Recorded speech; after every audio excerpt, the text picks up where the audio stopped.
situasi-situasinya. Nah, langkah yang selanjutnya nih Coach, yang kami pasti mau tahu banget ini adalah bagaimana cara mengatasinya supaya kita nggak lepas kontrol, Coach? Apa aja yang perlu kita perhatiin atau apa aja yang perlu kita lakukan, Coach? Boleh dijelaskan ya, Coach? Terima kasih, Coach. Ya, ini yang mungkin penting kita sama-sama diskusikan dan perhatikan, dan tolong juga teman-teman yang sudah ada di Zoom saat ini nanti memberikan juga masukan dan mungkin diskusi, memberikan apa yang pernah dialami juga, boleh lewat chatting, boleh dipersiapkan dengan baik karena ini penting sekali.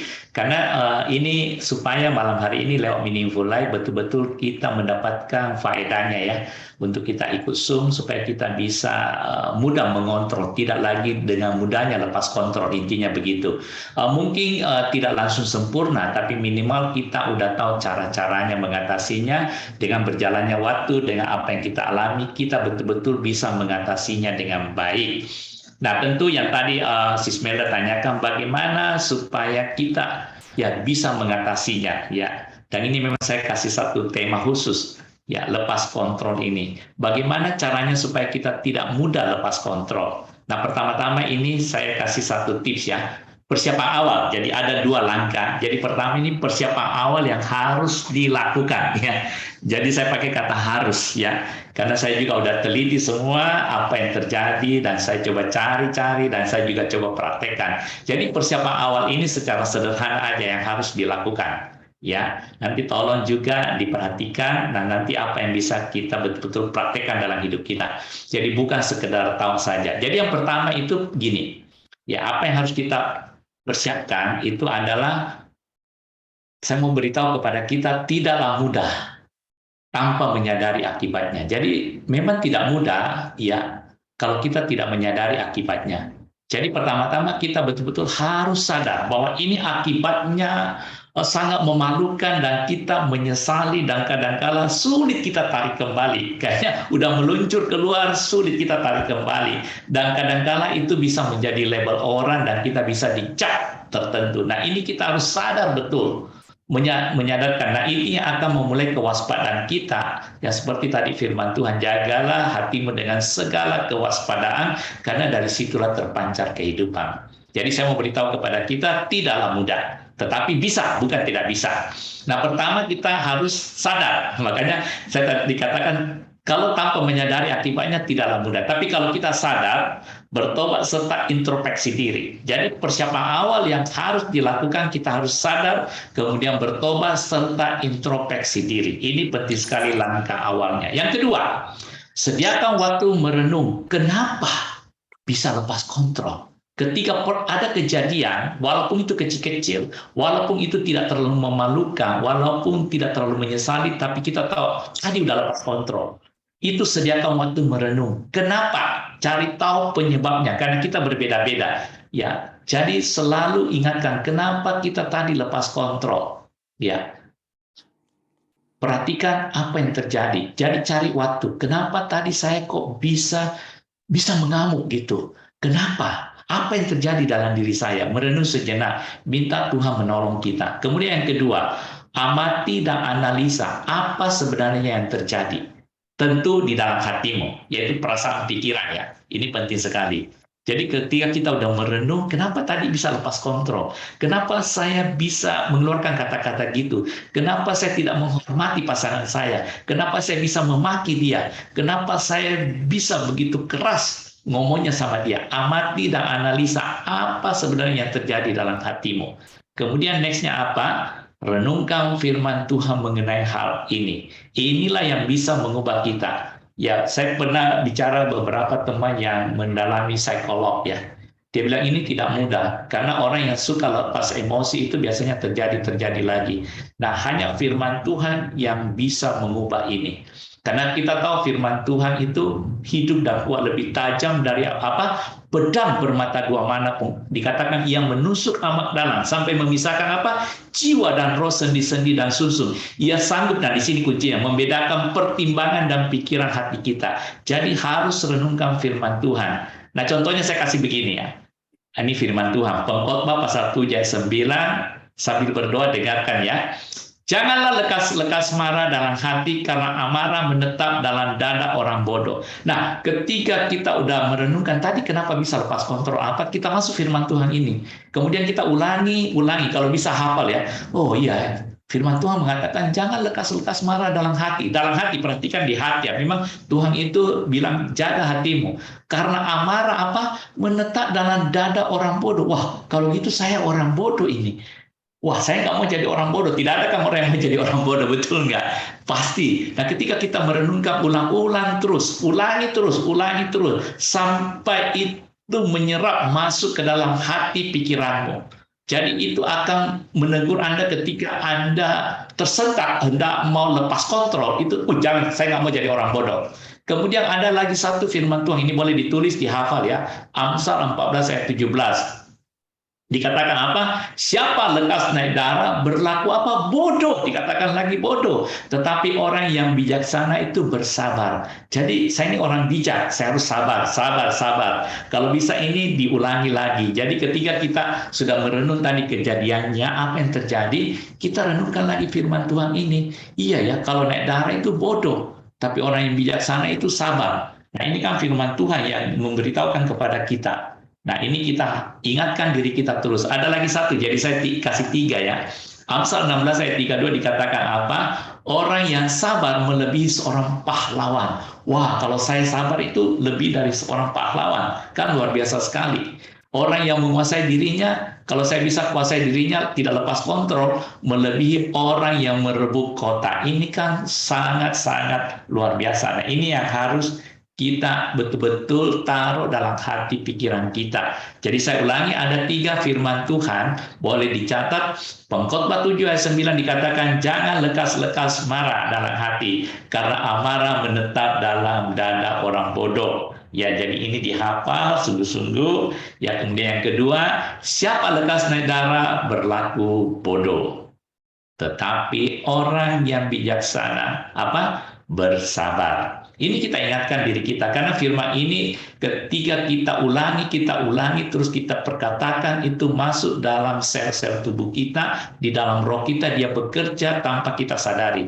Nah, dia itu juga yang memberikan hikmat kebijaksanaan, yang mengatur suasana hati kita. Kita akan mulai lebih hati-hati, lebih tidak gampang lepas kontrol ya. Kemudian ini juga ketika kita baca kembali, orang yang sabar melebihi seorang pahlawan. Wah, luar biasa. Orang yang menguasai dirinya melebihi orang yang merebut kota. Nah, ini yang harus kita renungkan ya. Makanya renungkan firman Tuhan mengenai hal ini. Jadi ketika kita sadar, bertobat, serta introspeksi diri, sediakan waktu merenung, kenapa lepas kontrol, amati analisa apa sebenarnya yang terjadi dalam hatimu. Kemudian renungkan firman Tuhan mengenai hal ini. Yang selanjutnya, berlatih berdoa setiap kali ingin bereaksi. Ini yang menolong saya banyak hal ketika saya sudah mulai menjadikan satu habit, kebiasaan dalam diri kita, dalam diri saya. Berdoa singkat saja, Tuhan tolong saya, Tuhan bimbing saya, gitu aja. Ketika mau bereaksi, ketika kelihatannya nggak tahan lagi sesuatu, ketika ingin meluap, Tuhan tolong saya, bimbing saya. Jangan saya sampai bodoh. Ya, jadi firman Tuhan itu mengingatkan saya nggak mau jadi orang bodoh. Saya harus sadar, Tuhan tolong. Nah, itu berdoa setiap kali. Jadi diam aja berdoa ya. Nah, ini penting sekali. Nah, inilah kekuatan kita sebagai anak-anak Tuhan, di mana Roh Kudus Tuhan berikan sebagai penolong, penghibur. Dia adalah parakletos yang Tuhan berikan. Nah, ini kita harus berdoa. Jadi dia akan menuntun, membimbing kita.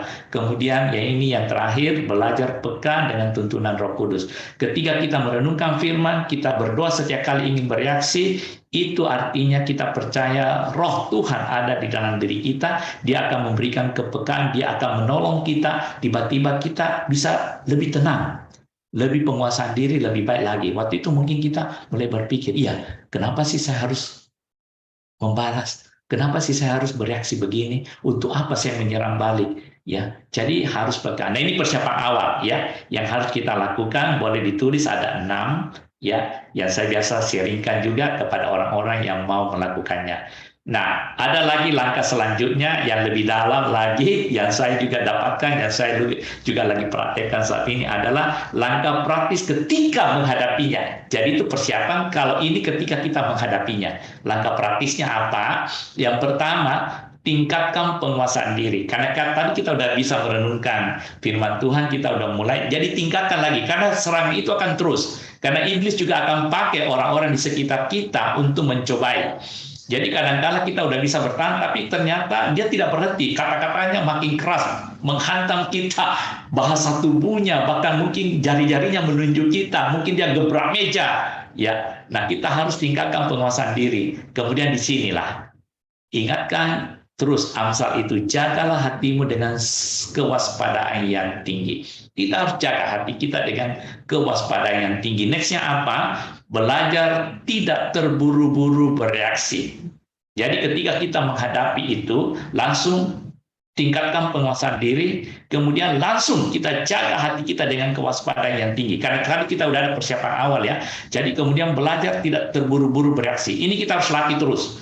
Jangan dulu, perhatikan, tenang, perhatikan, jangan terburu-buru bereaksi. Kalau bisa katut mulutnya.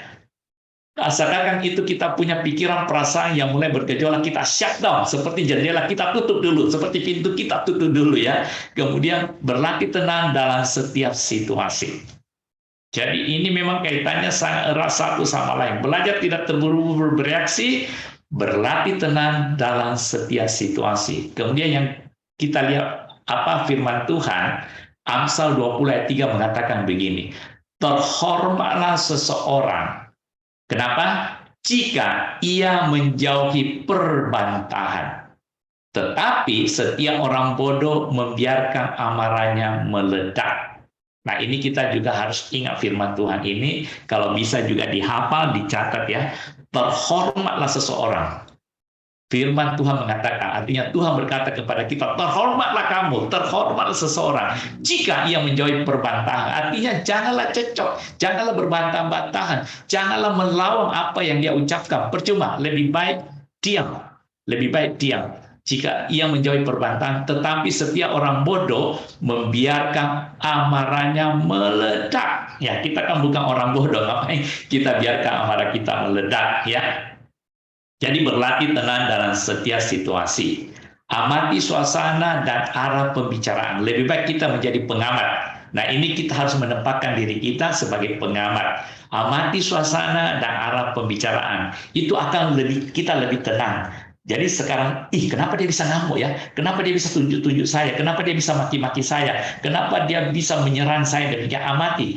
Apa yang terjadi dalam orang diri itu? Dengan cara begini, tempatkan dirimu lagi menolong orang itu. Nah ini yang sangat menolong diri saya. Ketika saya udah berpikir, orang ini saya harus tolong.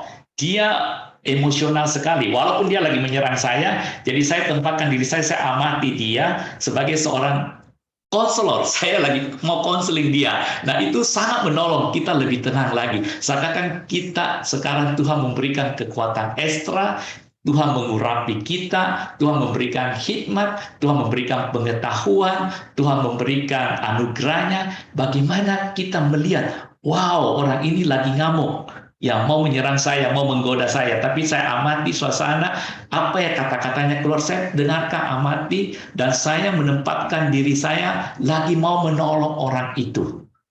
Bisa tangkap di sini ya. Jadi itu caranya mengubah. Jadi kita bukan lagi sebagai victim, korban yang lagi diserang, tetapi kita meningkatkan diri kita sebagai penasehat, boleh dikatakan gitu. Saya lagi mau menasehati orang ini, saya mau menolong orang ini. Ketika dia udah tenang, nanti saya bisa membantu dia. Tadi tuh gini. Sebenarnya gimana? Kenapa kok kamu marah sama saya gini? Kok tiba-tiba kamu mau menyerang saya? Kenapa kamu kok nunjuk-nunjuk saya? Bahkan kamu kok pukul meja? Ya, saya pernah menghadapi satu teman ya di satu organisasi. Saya lihat waktu itu dia stres berat, bahkan di mukanya itu muncul banyak bintik-bintik ya, kayak jerawat. Nah, kemudian dia ke dokter bilang dia lagi stres berat. Jadi ketika saya tanya kenapa, karena saya tahu pasti orang ini, karena kami di dalam satu organisasi. Dia bilang pimpinan itu pernah masuk ke panggil dia ke ruangannya. Kemudian dia ditanyain apa, ya saya singkat cerita aja. Tiba-tiba dia dimarahin, dimaki-maki, kemudian apa pimpinan yang minta apa ini catatan-catatan, surat-surat yang diminta itu dibanting di depannya. Jadi dia itu kaget luar biasa dan dia sangat kecewa karena ini organisasi ya istilahnya Kristiani lah ya. Nah memang saya tahu orang itu juga. Nah sampai dia stres, akhirnya dia setiap kali dipanggil itu dia gemetaran karena udah mengalami satu kali. Nah jadi kami waktu itu diskusi, saya bilang kalau gitu kamu take leave dulu, siapkan diri, dan kemudian pimpinan kami itu kemudian memang dia tahu diri sendiri, akhirnya dia malu. Nah suatu saat, tapi cukup lama ya 1-2 bulan kemudian ada mungkin orang, karena kita doakan, ada mungkin orang yang mengingatkan, akhirnya dia minta maaf. Ya, tetapi makanya saya bilang ketika kita bisa menempatkan diri lagi menolong orang itu kita terbebas. Nah waktu itu saya juga pernah dikasih begitu, tetapi saya sudah siap. Jadi saya tempatkan diri saya aja bahwa walaupun dia lebih atas dari saya, wah saya amati suasana hatinya. Karena saya sudah pernah dengar orangnya bisa emosional. Sedikit saja dia tidak senang, dia pasti bisa pukul meja, dia bisa lempar surat-surat di atas meja. Ya dia bisa pukul, dia bisa bukan pukul kita tapi hantam meja, ya. Jadi saya tempatkan diri saya menolong orang itu dan saya bisa terbebas tidak emosional juga. Nah, karena saya juga tahu saya kadang-kala bisa emosional juga. Nah, kita harus peka, hati-hati selalu berdoa sebelum berbicara. Ini kunci utamanya di sini. Harus peka, hati-hati. Selalu berdoa sebelum berbicara. Biasakan diri kita. Nah, saya percaya ini akan menolong kita semua. Dan saya akan tutup dengan satu firman Tuhan. Nanti renungkan aja di rumah, karena ini juga sangat menolong ya. 2 Petrus pasal 1 ayat 5-6 dikatakan apa? Tuhan berkata begini, lewat firman-Nya mengingatkan kepada kita. Justru karena itu, kamu harus dengan sungguh-sungguh, kenapa? Berusaha untuk menambahkan kepada apa? Imanmu kebajikan. Ini yang Tuhan mau ingatkan kepada kita, dan kepada kebajikan pengetahuan. Jadi kita harus belajar terus, ya. Dan kepada pengetahuan apa? Penguasaan diri. Di sini kuncinya. Dan kepada penguasaan diri ketekunan, dan kepada ketekunan kesalehan. Karena puncaknya nanti kita bisa menjadi orang yang saleh, yang penuh penguasaan diri, tidak lagi gampang terpancing, tidak mudah lagi emosional. Mungkin itu dari saya, Menda. Nanti kita bisa tanya jawab, kita bisa diskusi dan saling tolong menolong. Tuhan memberkati kita semua.